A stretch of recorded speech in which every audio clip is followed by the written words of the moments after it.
Apakah menurut Riko kemampuannya sama atau sangat jauh berbeda? Jujur bang, Iya, kalau jujur sih jauh ya. jauh dari harapan. Join you. Assalamualaikum warahmatullahi wabarakatuh dan selamat bertemu kembali bersama kami di Join Yo. Perbincangan kita pada pagi hari ini yaitu seputar kunjungan luar negeri Jokowi ya, yang akan mengunjungi Ukraina dan Rusia. Sekarang Jokowi, presiden kita, sudah berada di Jerman ya, menjelang persiapan dia akan masuk ke daerah konflik. Jadi untuk membicarakan hal ini kita ditemani oleh Bang Riko ya, Pak Ogas, kemudian Pak Bagi. Hilda dan juga Vina.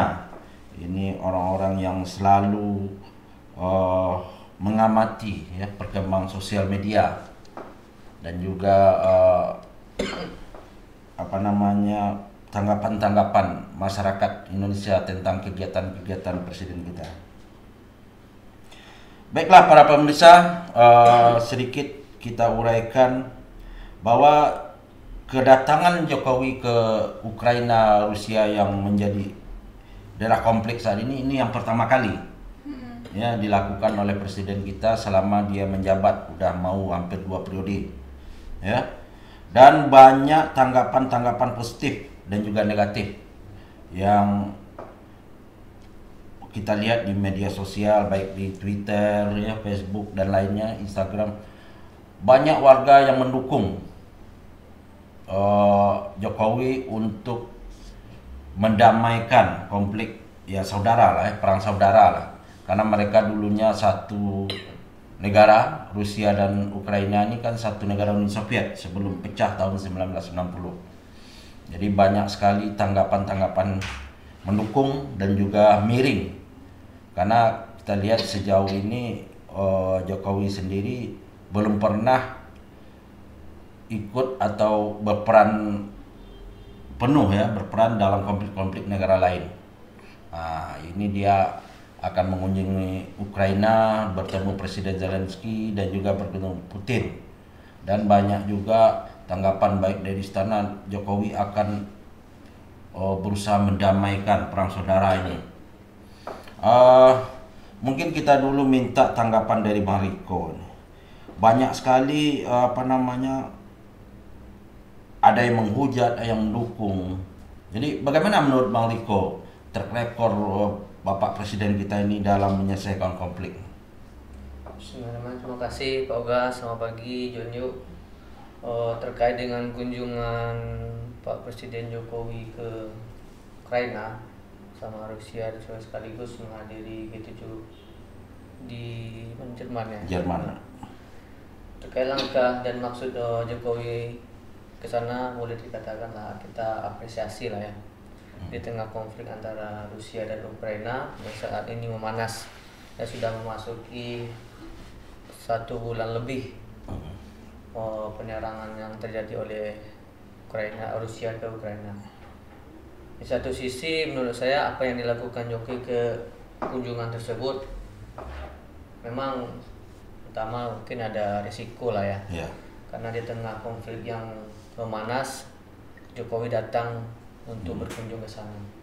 Tapi kendati demikian kan tujuan dari Jokowi ini kan sebagai presiden kita untuk mendamaikan. Nah mudahlah apa yang direncanakan Pak Jokowi kunjung ke Ukraina dan Rusia bisa membuahkan hasil dan peperangan ini bisa berakhir gitu. Tapi di satu sisi memang banyak kan seperti kata Pak Agus tadi kan, banyak yang meragukan kapasitas Jokowi dalam mendamaikan dua negara ini dalam peperangan. Pertama mungkin boleh dikatakan negatifnya karena di Indonesia sendiri kepemimpinan Jokowi dalam menyelesaikan konflik di negara sendiri belum boleh dikatakan belum terbukti ya? Belum terbukti. Nah, sekarang dia mengambil peran untuk mendamaikan Rusia dan Ukraina. Dan wajar saja masyarakat banyak yang Ya, wajar saja masyarakat menilai negatif ya. Masyarakat menilai negatif dan tidak percaya akan upaya upaya Jokowi lah dalam mendamaikan peperangan tersebut. walau kita dinyatakan sebuah negara yang besar ya. Dia ciri negara itu berhasil itu apabila dia bisa membenahi negaranya sendiri. Kalau seandainya dia bisa membenahi, otomatis dia juga bisa menjadi istilahnya membantu negara lain untuk mendamaikan konflik tersebut. Menurut saya itulah salah satunya. Apakah bisa Presiden Jokowi ini seperti Presiden Soeharto ya, yang dulu mendamaikan konflik di Yugoslavia ya, yang di Kosovo, kemudian di Filipina Selatan gitu ya. Itu zaman-zaman Presiden Soeharto gitu. Apakah mampu Jokowi seperti itu kan itu ya? Jadi kita lihatlah nanti kan, ini kan masih berjalan nih kunjungan Jokowi. Apakah berhasil atau tidak kita lihat nanti kan. Itulah kalau seandainya ujian lah di Jokowi kan. Tapi kita sebagai warga negara kita perlu mendukung ya upaya yang dilakukan oleh Jokowi. Kita beralih kepada Hilda yang banyak melihat media sosial ya, tanggapan. Bagaimana menurut Hilda tanggapan masyarakat nih yang beragam, ada yang mendukung, ada yang mencaci ya, malah banyak yang mengatakan pesimisnya terhadap upaya ini. Bagaimana menurut Hilda? Yang seperti saya baca juga, pertama awalnya kedatangan Jokowi ke Ukraina itu kan untuk membuka ruang dialog agar adanya perdamaian antara Ukraina dan Rusia. Namun seiring berjalannya waktu kan saya baca-baca juga ada yang memang benar masyarakat Indonesia lebih banyak pesimis. Soalnya kalau membantu dua negara itu kan otomatis itu Indonesia.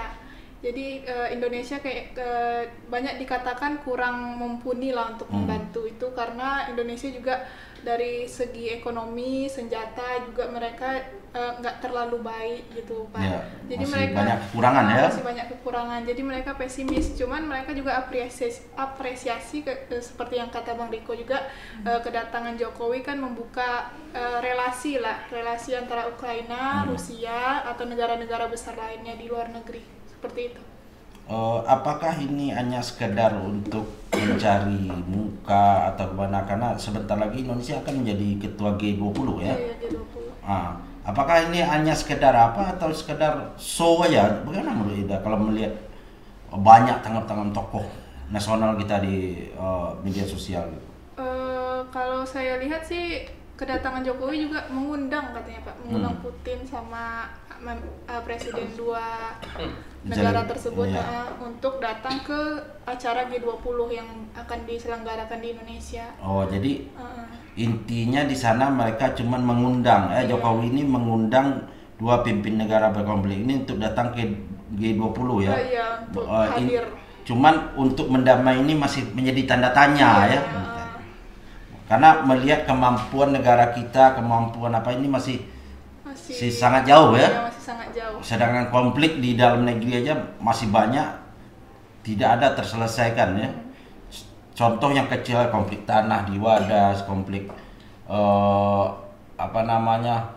pokoknya lahan aja banyak berkonflik ya.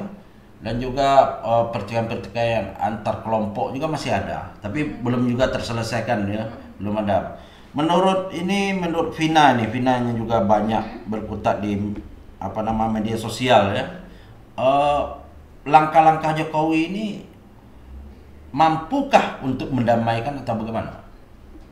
Kalau dari pandangan saya pribadi ya mungkin belum, karena kan ibarat betul sih kata Bang Riko, Kak Hilda, ibaratnya kalau misalnya nih di rumah kita punya masalah, kita mencoba memperbaiki masalah rumah orang lain nggak akan bisa, sedangkan masalah di dalam kita itu belum tentu kita bisa menyelesaikannya. Jadi kalau misalnya kita menyelesaikan masalah orang lain, masalah diri kita juga belum selesai, kayak mana gitu kan? Berarti samalah dengan kebanyakan masyarakat yang bermain medsos ya, bahwa pesimis akan terjadi. Kalau menurut Riko nih, apakah kemampuan Jokowi ini sama dengan Soeharto dalam bernegosiasi dalam menyelesaikan konflik-konflik. Karena kita melihat Soeharto dulunya, Presiden Soeharto, walaupun dia berkuasa selama 32 tahun, dia mampu berbicara di tingkat internasional, ya. Dia menyelesaikan konflik di Filipina, di Kosovo dan lain-lain. Apakah menurut Riko kemampuannya sama atau sangat jauh berbeda? Jujur bang, Iya, kalau jujur sih jauh ya. jauh dari harapan kita. Kalau jujur ya. Tapi Kan- kita tetap berharap Tapi kita tetap optimis upaya yang dilakukan oleh Jokowi bisa meredakanlah kedua negara ini yang berkonflik ini. Tapi yang namanya kepentingan kita susah juga kan. Iya. Ini Rusia ini ada kepentingannya, Ukraina ada kepentingannya, dan kita pun ada kepentingan Indonesia kan. Nah, kalau seandainya semuanya ada kepentingan, tentu kita ngambil sisi positifnya aja. Mudah-mudahan lah Jokowi ini bisa mendapatkan mampu ya dengan kemampuan dia yang menurut kita sangat jauh berbeda ya, dengan tapi menurut saya pribadi boleh dikatakan belum mampu. belum mampu ya. Mampu. Soalnya di negara sendiri ini Pak, KKB lah contohnya kan. KKB di Papua. Sekarang itu terus memanas. KKB kemarin aja berita satu orang tewas ditembak. Itu sedang asik main badminton. Nah, ini artinya gimana? Sebagai kepala negara itu hendaklah benahilah negara kita dulu. Kalau negara kita bisa terbenahi, nah baru negara orang kita bantu untuk Tapi kita berharap mungkin kemampuan presiden kita dalam menyatukan konflik antar negara ini dibantu oleh para pembantunya, untuk kita berharap ini bisa ya. Lobby-lobbynya nggak kurang juga saya lihat Gitu ya. dalam untuk Indonesia sendiri gitu kan. Jadi harapan kita itulah kemudahan lah. Jadi untuk menutupi kekurangan-kekurangan ini, kita berharap presiden kita ini bisa menyelesaikan konflik ini ya. Tapi kita berharap presiden punya wibawa. Nah, di mata dunia aja kan kita Ya mungkin kalau oleh ini, negara kalau lain, konflik negara- di dalam negeri sendiri mungkin tidak terlalu dipandang oleh dunia luar ya. Ya. Tapi kalau konflik luar negeri yang bisa diselesaikan, mungkin presiden kita akan punya nama di kancah internasional ya. Bagaimana menurut Hilda itu? Untuk upaya atau niatnya sih udah baik ya Pak ya. Ya. Cuman memang sebagai masyarakat juga nggak bisa memaksakan kan, apa yang memang terlihat tuh belum Ya. gimana ya, belum 100% kita percaya gitu. Soalnya kan di Indonesia sendiri juga Jokowi ada yang pro, ada yang kontra gitu. Jadi untuk Prestasinya belum terlihat ya. prestasinya belum terlihat. Jadi untuk niat sama upayanya bolehlah didukung juga kan. Relasi antar negara kan dibutuhkan juga. Iya. Jadi dengan kedatangan Jokowi atau buka dialog terbuka seperti itu kan bagus lah untuk Indonesia, tapi tidak bisa memaksakan juga kalau dia bakalan bisa mendamaikan Ukraina dan Rusia gitu. Tapi harapan dari Vina gimana nih yang akan terjadi ini ya? Harapannya terhadap presiden kita.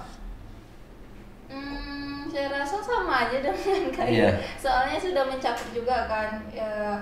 Kalau harapannya untuk presiden di mata dunia ya semoga bisa, dengan presiden kita lebih baik mungkin negara kita juga akan lebih baik gitu. Ya karena kita melihat sejauh ini prestasinya di luar negeri kan masih Ya. sangat minim ya. Tapi kita mengharapkan dengan upaya ini membuka mata dunia bahwa presiden kita itu memiliki wibawa, memiliki kemampuan untuk menyelesaikan konflik di daerah lain ya. Dan kenapa aja Pak Gas, kita nih kan Indonesia sebagai negara non blok nih. Iya. Ya. Sebagai non blok tadi netral gitu kan, tidak ke sini, tidak ke sana gitu. Dan tujuan Jokowi ke sana tuh juga bagus, juga kita apresiasi kan. Selain menghadiri kegiatan G7 juga ada rencana ke Ukraina, silaturahmi dengan Rusia, bagus juga kan untuk rencana G20 nanti gitu kan. Kan bisa juga Ya. bekerja sama luar negeri Kerjasama yang luar lainnya ya. negeri. Walaupun tidak dapat mendamaikan, tapi dengan dukungan Rusia terhadap G20 dan Indonesia itu sangat dibutuhkan ya. Artinya sekarang Indonesia ini meskipun non blok harus netral, Iya. tidak ada berpihak ke sana dan ke sini. Sekarang ini kan Amerika nih, NATO nih yang mau mulai intervensi dunia termasuk Negara-negara non-blok. ya non blok, termasuk Indonesia dalam pelaksanaan G20 nanti, dan melarang Rusia untuk ikut. Padahal kalau kita sebagai non blok tuh harus netral. Ya siapa aja, Ya, baik dari NATO, baik dari pihak nggak ada urusan. tetap Ya. mereka sama diundang ya, karena Sama-sama kita dari diundang. non-blok gitu. Ya, tidak ada menguntungkan satu Karena dan non-blok ini pertama kali kan dicetuskan oleh Soekarno dulu, Ya. bersama Presiden Mesir ya, Hmm. untuk mendamaikan dua blok besar ya, NATO dan juga kelompok-kelompok Rusia waktu itu. Tapi melihat kondisi Ukraina dan Rusia yang berperang saat sekarang ini kan, dengan kedatangan Presiden Jokowi, saya melihatnya pesimis lah untuk mendamaikan kedua negara. Tapi berharap Ya. Presiden Karena- kita mendapat muka di sana ya. Tapi karena soal sekarang ini masih tegang ya, beberapa daerah kerugiannya cukup lumayan Tapi besar. bagaimana keamanan di sana bagaimana? Kalau kita melihat itu, ini kan sangat apa ya? Sangat Rawan ya, bahaya. rawan. Jadi keamanan presiden kita menurut kawan-kawan gimana? Oh, kalau saya melihatnya kan dari Pas Pampres sudah menyiapkan teknik gimana pengamanan presiden dan ibu negara ke Ukraina dan Rusia. Jadi kita berharap jelang kedatangan Pak Presiden masuk ke daerah konflik dan baik-baik saja ya. Tapi itu Bogas, sebelum saya baca berita tadi kan, sebelum kedatangan Jokowi ke Rusia, ke Ukraina dan Rusia itu serangan dihentikan sementara gitu. Oh gitu ya. Ya, serangan dihentikan sementara. Berarti Setelah ada udah- apanya istirahatnya ya? Setelahnya ada jedanya kan. Ada jedanya. Ya, Ya kita berharap nantinya kedatangan presiden kita ini dapat menjadi sebuah poin plus bagi Angin negara segar kita lah ya. keduanya. Kemudian juga dapat menjadi harapan sebagian besar rakyat Indonesia bisa mendamaikan konflik antara Rusia dan Ukraina, dan juga kita berharap presiden kita selamat masuk dan keluar ke daerah konflik. Di zona konflik. Ya, terima kasih, mungkin itu saja pembahasan kita pada pagi hari ini. Assalamualaikum warahmatullahi wabarakatuh. Join yo. Join yo.